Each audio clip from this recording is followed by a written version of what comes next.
Hello बच्चों, कैसे हो? Welcome to today's video. आज हम बात करेंगे IELTS एग्जाम के राइटिंग पोर्शन के काफ़ी इंपॉर्टेंट फ्रेजेस जो आप ऐसे में यूज़ करेंगे टास्क 2 में। तो आई गारंटी अगर आप इन 5-6 फ्रेजेस जिसकी हम आज बात करेंगे उनको यूज़ करेंगे तो आपका स्कोर काफ़ी अपलिफ्ट हो सकता है। But the accuracy of its use is very important. Okay, so let's get started. Okay, so our first 3 phrases are to nip the problem in the bud. It means to solve the problem. You can use this particular phrase in the beginning of introducing paragraph of solutions in task 2. Okay, so its example is concerned authorities should ban single use plastic to nip the problem in the bud. जो government है उसको जो single use plastic को ban कर देना चाहिए for solving the problem. What is second?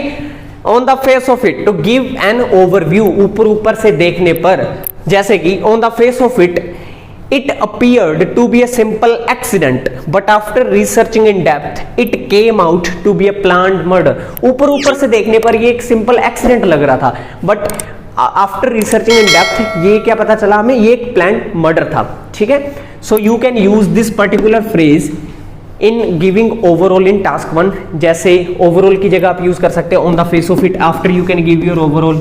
Okay, and या फिर आप टास्क 2 में भी इस वे में यूज कर सकते हो। ठीक है, what is third? From bird's eye view it means to give a concrete opinion, एक पक्का ओपिनियन, पक्का व्यू देना किसी चीज के ऊपर। जैसे मैं ये पूरे तौर से मानता हूं कि ये चीज ऐसी है। ठीक है, फॉर एग्जाम्पल पक्का व्यू देना, from bird's eye view it is a serious issue and should be addressed as soon as possible. It is a serious issue and इसको जितनी जल्दी हो सके हमें एड्रेस सोल्व कर देना चाहिए। So अब हम चलते हैं अपने नेक्स्ट फ्रेजेस की ओर। So our fourth phrase is on the front burner. It means to give the highest priority. देखिए, जब भी हम किचन में जाते हैं कोई भी चीज कुक करने के लिए तो सबसे पहले we put the beaker on the front burner, या जो सबसे लार्ज होता है, बिकॉज उसमें सबसे इफेक्टिवली कोई भी चीज कुक हो जाती है। देन अगर वो फ्री ना हो तो हम सेकंड बर्नर पे आते हैं। अगर वो भी फ्री ना हो तो हम लास्ट वाला पीछे में जो छोटा सा बर्नर होता है वो यूज करते हैं। ठीक है, तो on the front burner means to give highest priority to something. For example, children should put their education on the front burner.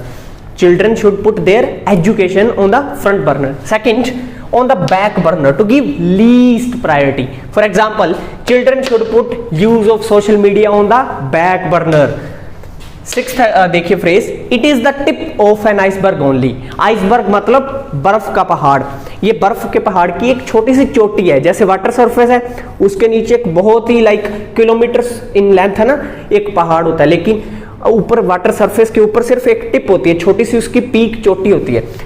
It is the tip of an iceberg only. इसका मतलब a very tiny part of something very huge. कोई भी बहुत बड़ी चीज है उसका हमें सिर्फ छोटा सा पार्ट ही विजिबल है, दिख रहा है। ठीक है, for example, on the face of it is the tip of an iceberg only but in reality it is very serious issue. ऐसे होता नहीं कई बार।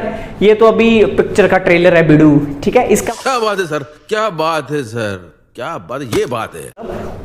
ऊपर से देखने पर ये हमें सिर्फ एक छोटी सी टिप दिख रही है कोई बड़ी प्रॉब्लम की, लेकिन अगर हम इसको रियलिटी में देखें तो ये बहुत ही एक सीरियस इशू है। नेक्स्ट देखिए, on the mend it means on the recovery और revival after something very negative. For example, pandemic में हर कंट्री की जीडीपी ब्रेकडाउन हो गई थी। ठीक है, हर कंट्री की जीडीपी नोज डाइव हो गई थी।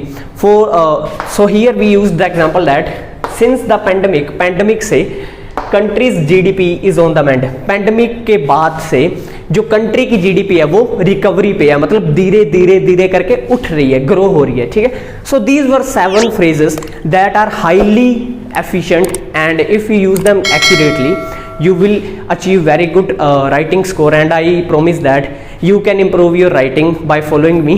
So राजा जी अपनी शक्तियों का पूरा इस्तेमाल कर रहे हो। So please subscribe to the channel, and if you have any doubt regarding this topic, please feel free to ask me. Okay, so thank you, take care, bye bye. लोग नए हो तो सब्सक्राइब करो, वो जो लाल वाला बटन है उसके साथ स्कैम करो या फिर महफिल जमाओ, मुझे नहीं पता, बस क्लिक हो जाना चाहिए। अब मैं भी जा रहा हूं, मुझे पार्क में स्टंट्स मारने जाना है। बाय।